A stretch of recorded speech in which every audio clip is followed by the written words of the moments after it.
안하무인, 직역하면 눈 아래 사람이 없다라는 뜻이죠. 주변 사람을 무시하고 함부로 대하는 사람을 가리키는데, 하갈이 이와 같은 겁니다. 우리가 알듯 믿음은 기다림 아닙니까? 하나님의 때까지 기다리는 것입니다. 하나님보다 앞서 행하지 않는 것이죠. 그럼에도 불구하고 이제 아브라함이 이 일에 실패합니다. 인위적으로 하나님의 약속을 성취하려고 하는데, 결과 이제 사라의 여종 하갈이 임신하게 된 겁니다. 그런데 하갈이 임신하자 그 태도가 확 바뀝니다. 창세기 17장 4절을 보면 그가 자기의 임신함을 알고 그 여주인을 멸시한지라. 여러분, 우리가 알듯 고대 여성의 지위는 자녀와 관계가 있지 않습니까? 비록 비천한 신분이라고 할지라도 아들을 낳으면 지위가 올라가는 겁니다. 하갈이 종일지라도 아들을 낳으면 그 아들은 아브라함의 장자가 되고 아브라함의 재산과 또 지위와 종들을 상속받게 됩니다. 그럼 이제 실제적으로 아브라함 가문의 여주인은 누군가? 하갈이 되는 것이죠. 그러다 보니까 하갈의 태도가 사뭇 돌변합니다. 이 여종이던 여자가 이제는 여주인처럼 행동하게 되는 것이죠. 그리하여 마침내 사라까지도 멸시하게 되는데, 여러분, 과두시사라고 하죠. 이전에 미천했던 신분의 사람이 갑자기 지위가 높아지면 전에 미천하던 때를 생각하지 못한다는 겁니다. 부유한 집안에서 태어나 어려울 것 없이 공부해서 판사가 된 사람과 이 가난한 집안에서 태어나서 라면 하나로 줄임배를 채우면서 죽어라 공부해서 판사가 된 사람, 이 둘 중에 누가 배가 고파서 남의 빵을 훔친 절도범에게 더 관대한 판결을 내릴 것인가? 흔히 사람들은 이제 가난한 집안의 사람이라고 생각합니다. 왜냐하면 가난한 사람의 심정은 가난한 사람이 알아주지 않을 것인가? 어떻게 배가 고파보지 못한 사람이 어떻게 남 배고픈 고통을 알겠는가 해서 이제 부유한 집안의 사람이 더 엄한 판결을 내릴 것이다, 이제 가난한 집안의 사람이 더 너그러운 판결을 내릴 것이라고 생각하는데, 여러분, 현실은 정반대라고 합니다.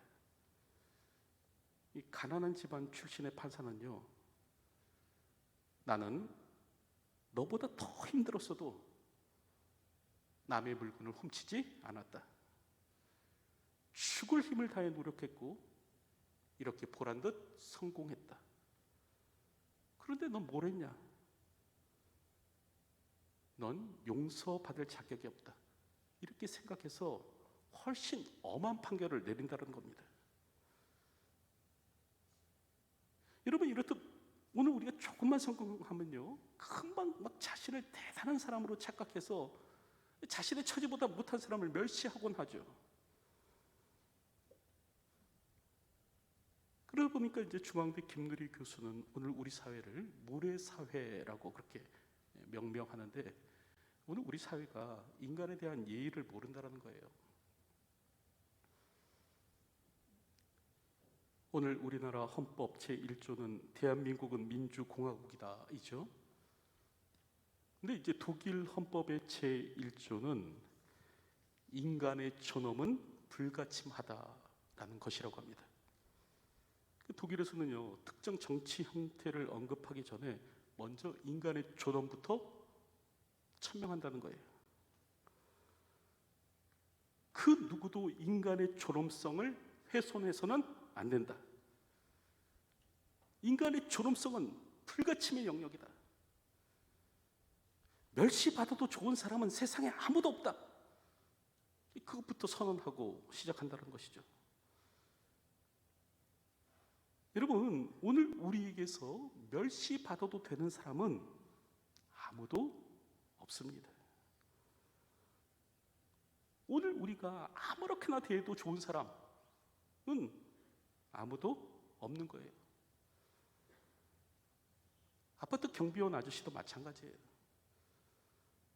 우리가 막 대해도 좋은가? 아닙니다. 우리는 타인을 존중하고 존경해야 합니다. 비록 약점이 있을지라도 서로 존중해야 하죠. 우리가 우습게 할 수 있는 사람은 단 한 사람도 없습니다. 오늘도 타인을 존중하십시오. 어리다고, 또 나이가 많다고, 가난하다고, 피부색이 다르다고 타인을 멸시해서는 안 됩니다. 여러분, 제게는요 키오스크 울렁증이라는 것이 있어요. 뭔지 아십니까? 요즘은 이제 주문할 때 그 종업원에게 주문하는 것이 아니라 그 컴퓨터 같은 자판 앞에서 주문하잖아요. 한 번은 컴퓨터 같은 그 자판 앞에서 이게 잘 안 되는 거예요. 잘 안 돼갖고 이것저것 누르고 있는데 보니까 그 아르바이트하는 젊은 친구가 저를 경멸의 눈으로 이렇게 쭉 쳐다보더라고요. 그 다음부터 그 키오스크 앞에서 위축이 되는 겁니다. 키오스크 앞에 서 있는 게 너무나 힘들어요. 그래서 제가 키오스크의 앞에만 가면 자꾸 작아집니다. 또 째려보면 어떡할까? 여러분, 오늘 우리가 멸시해도 좋은 사람은 아무도 없습니다. 어리다고요, 나이 많다고요, 여러분 멸시해서는 안 돼요. 오늘도 그리스도 안에서 서로를 존중함으로 살아가십시오. 여러분, 그런데 오늘 본문을 보면 하갈은 그러지 못한 거예요. 그 잉태치 못하는 여주인을 우습게 알고 여러분 이제 그 여주인을 멸시하는데, 이제 그러자 사라가 아브라함에게 말을 하죠. 내가 받는 모욕은 당신이 받아야 옳도다. 내가 나의 여종을 당신의 품에 두었거늘 그가 자기 임신함을 알고 나를 멸시하니 당신과 나 사이에 여호와께서 판단하시기를 원하노라. 여러분, 그럴 때 우리가 알듯 아브라함은 대단한 애처가였죠. 나이 86세가 되도록 자식이 없었음에도 불구하고 여러분 첩을 들이지 않았습니다. 그만큼 자신의 아내 사라를 아끼고 사랑한 사람이에요. 여러분, 그러다 보니까 이제 아브라함이 뭐라고 얘기합니까? 오늘 성경을 보니까 당신의 여종이 당신 수중에 있으니 당신의 눈에 좋은 대로 그에게 행하라. 그렇게 말을 합니다. 여기서 이제 눈에 좋은 대로라는 말은 당신 마음대로라는 말이에요. 당신의 여종이니 당신 좋을 대로 하시오.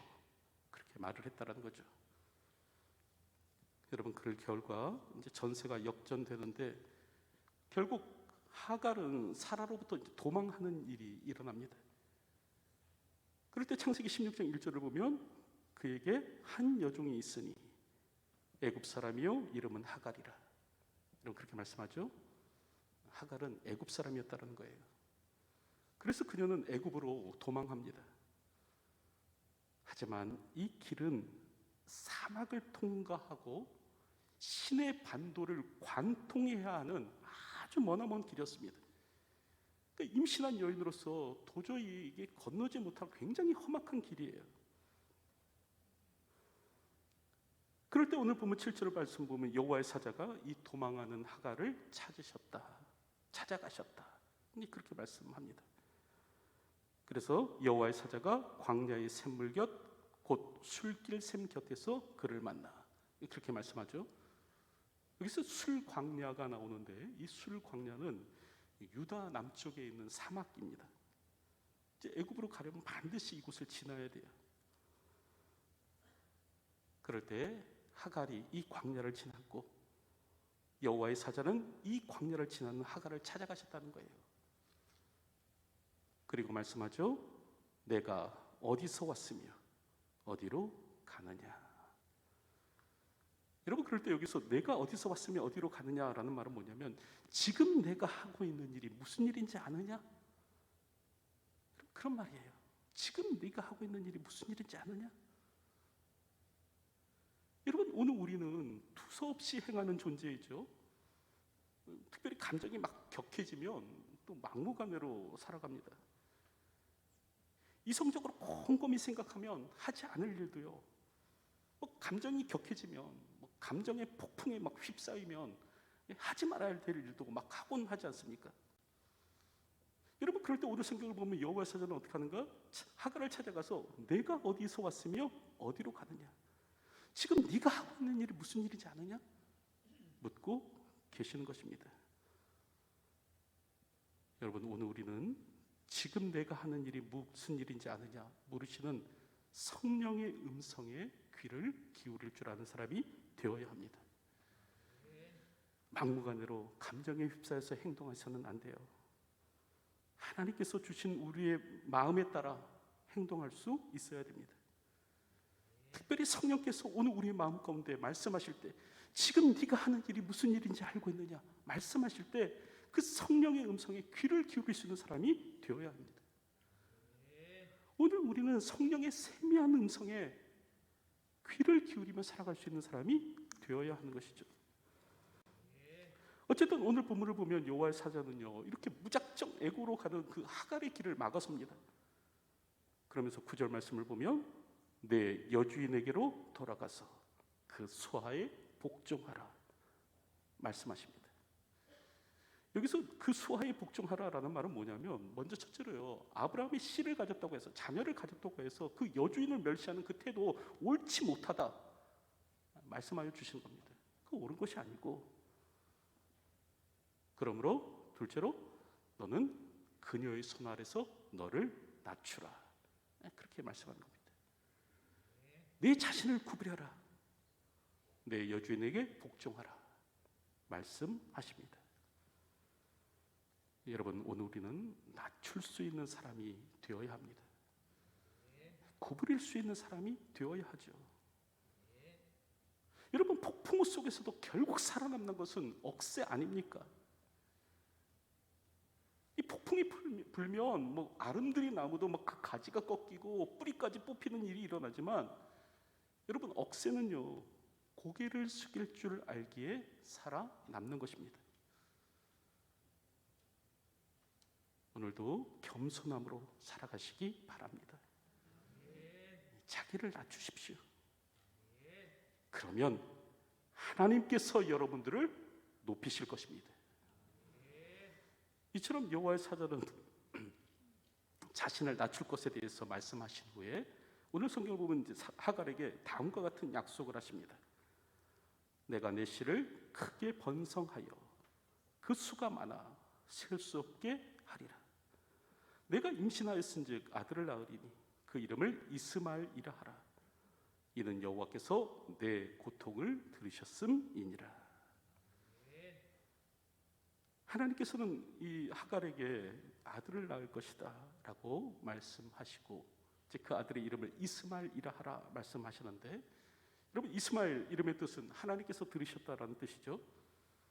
하나님께서 하갈의 고통을 들으셨다라는 그런 의미입니다. 그럴 때 오늘 여호와의 사자는 이 아이가 들나귀와 같을 것이다 라고 말씀합니다. 더불어서 그의 후손은 닥치는 대로 여러 사람과 치고받으며 살 것이다 그렇게 말씀하죠. 여러분 그럴 때 이 예언의 말씀대로 사실 이스마엘 후손이 오늘날도 이와 같은 삶을 살아가고 있습니다. 한 번은 그 무슬림들을 사랑해서 정말 생명을 걸고 무슬림에게 복음을 전하는 한 선교사님과 대화를 나눈 적이 있습니다. 그럴 때 이제 그 무슬림들의 한국 정착, 특별히 이제 저들을 난민으로 받는 것에 대해서 어떻게 생각하십니까? 선교사님께 여쭈었는데 여러분 이 선교사님은요 무슬림들을 사랑해서 목숨 걸고 무슬림에게 선교하는 분이셨어요. 그럼에도 불구하고 한국 사회가 저들을 난민으로 받을 때에는 철저한 준비 속에서 신중함으로 진행되어져야 합니다. 그런 말을 했습니다. 그러니까 좋은 게 좋은 거다라는 식으로만 접근해서는 안 된다는 거예요. 저들을 정말 사랑하되 뱀 같은 지혜로움을 가지고 사랑해야 합니다. 그런 말을 했습니다. 여러분 무슬림의 영혼도 사랑할 수 있는 저희들이 되었으면 합니다. 그러나 그럴 때 오늘 우리는요 뱀 같은 지혜를 가지고 저들을 사랑해야 합니다. 어쨌든 여호와의 사자는 하갈을 찾아가서 위로하고 그 하갈을 아브라함의 집으로 다시 돌려보내는 일을 하게 되는데, 여러분 그때 하갈이 자신에게 나타나신 그 하나님에 대해서 그렇게 고백하죠. 나를 보시는 하나님. 특별히 여기서 여호와의 사자가 하갈에게 나타났다라는 것은 하나님께서 하갈도 버리시지 않으셨다라는 그런 뜻입니다. 여호와의 사자가 하갈에게 나타났다라는 것은 뭐냐면 하나님께서 하갈도 귀히 여기신다라는 거예요. 그럴 때 하갈도 귀히 여기시는 하나님은 오늘 우리도 귀히 여기십니다. 하갈을 사랑하셨던 하나님께서는요, 오늘 우리 역시도 사랑하여 주신다라는 거죠. 그래서 오늘 우리가 알듯 아기 예수님을 이 땅에 보내주지 않으셨습니까?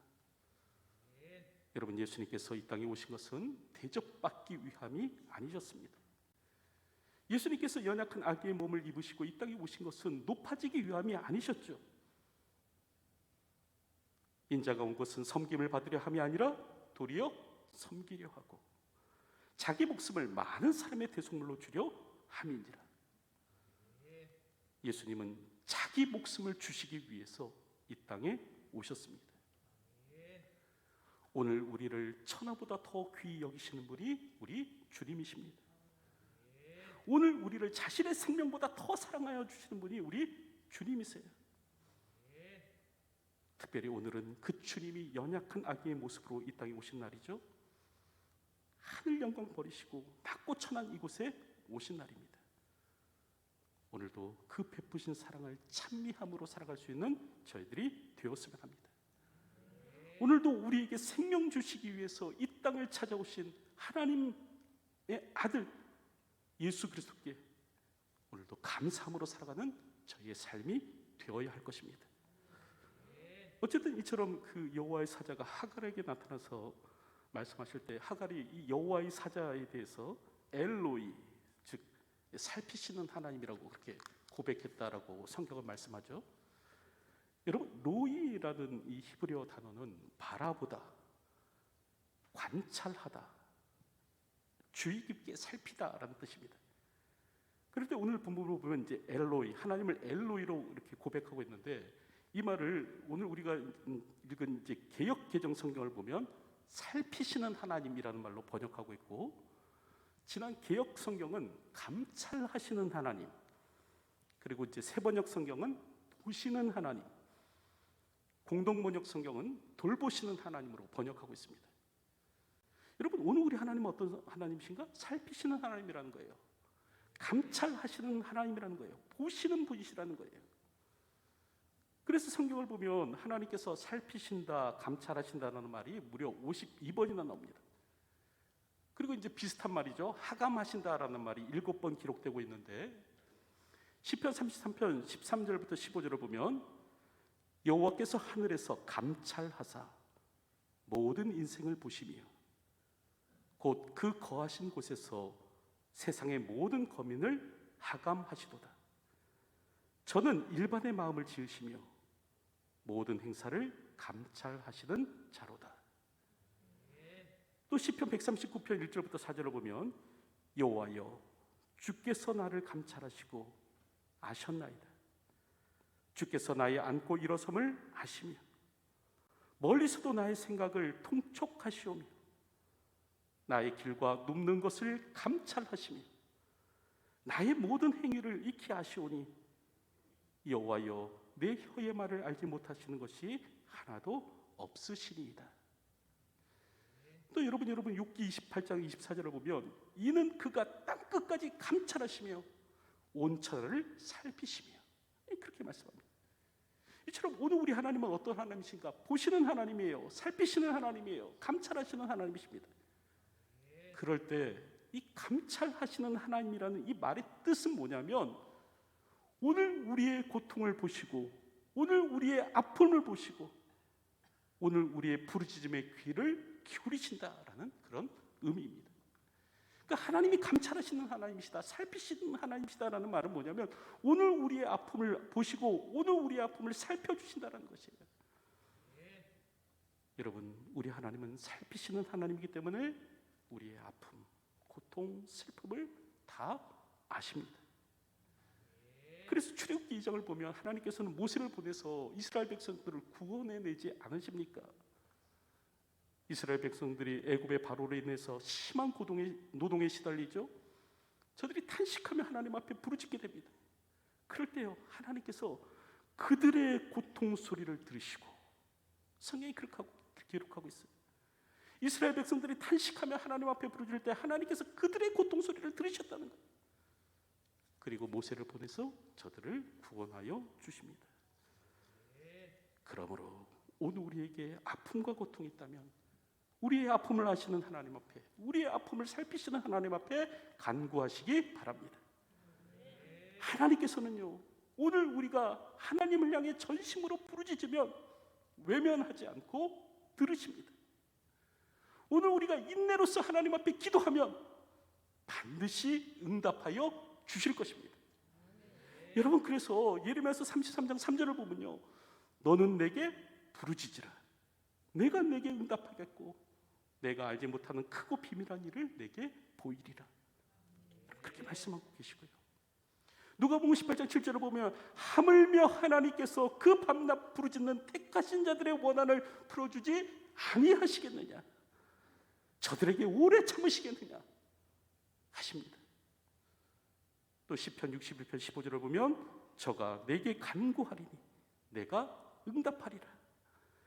저희 환난 때에 내가 저와 함께하며 저를 건지고 영화롭게 하리라 약속하십니다. 오늘도 살피시는 하나님 앞에 기도하시기 바랍니다. 그분께 부르짖어 호소하십시오. 그러면 오늘 우리의 고통을 아시는 하나님, 우리의 슬픔을 보시는 하나님께서 반드시 우리의 기도에 응답하여 주실 것입니다. 이제 말씀을 맺으려고 하는데, 여러분, 이리에서 하갈이요, 이제 다시 아브라함의 집으로 돌아가게 돼요. 그럴 때 하갈이 이제 하나님을 만난 장소를 부엘라 헤로이라고 부르게 되었는데, 이제 이 부엘라 헤로이의 뜻은 나를 살피시는 살아계신 이의 운물이라는 그런 뜻이다라는 겁니다. 오늘 우리는 이상의 말씀 속에서 몇 가지 기억해야 될 것이 있습니다. 첫째는 뭔가 타인을 존중해야 된다는 거예요. 우리가 멸시해도 좋은 사람 아무도 없습니다. 둘째는 감정대로 행해서는 안 됩니다. 특별히 우리는 지금 내가 하는 일이 무슨 일인지 알고 있느냐라고 물으시는 성령의 음성에 귀를 기울일 수 있어야 됩니다. 셋째로요, 오늘 우리를 귀히 여기시는 하나님이심을 알아야 합니다. 하갈을 귀히 여기시는 하나님께서는 오늘 우리도 귀히 여기십니다. 그래서 하나님께서는 하나밖에 없는 독생자도 오늘 우리를 위해서 보내주지 않으셨습니까? 넷째로, 그러므로 하나님 앞에 간구하시기 바랍니다. 오늘 우리 하나님이요, 살피시는 하나님이세요. 감찰하시는 하나님이세요. 오늘 우리의 아픔을 보고 계시는 하나님이세요. 오늘 우리의 고통을 기억하고 계시는 하나님이십니다. 오늘도 그 하나님 앞에 기도함으로 살아가시기 바랍니다. 오늘도 우리에게 아픔과 고통이 있다면 하나님 앞에 간구하며 이 땅을 살아갈 수 있는 저와 여러분들이 되시기를 주님의 이름으로 축원드립니다. 기도하겠습니다. 모든 것을 보시고 모든 것을 아시는 분이 우리 하나님이심을 고백합니다. 특별히 우리의 상황, 아픔, 슬픔을 기억하시는 분이 우리 하나님이심을 고백하오니 오늘도 그 하나님 앞에 엎드려 간구하며 하나님의 도우심을 구하며 이 땅을 살아가는 저희의 삶이 될 수 있도록 도와주시옵소서. 하갈마저도 귀하게 여기시고 그의 삶 가운데 간섭하시고 역사하시며 그의 삶을 이끌어 주셨던 것처럼 오늘도 동일하게 우리의 삶을 이끌어 주시고 인도하여 주실 줄로 믿습니다. 하갈을 귀히 여기셨던 하나님이 오늘 나의 하나님이신 것을 깨달아라. 오늘도 그 하나님을 의지하며 의뢰하며 이 땅을 살아가는 저희의 삶이 될 수 있도록 인도하여 주시옵소서. 모든 것을 보시고 모든 것을 감찰하시는 그 하나님 앞에 오늘도 우리의 삶을 맡기는 인생 되게 하여 주시옵소서. 예수님의 이름으로 기도하옵나이다. 아멘.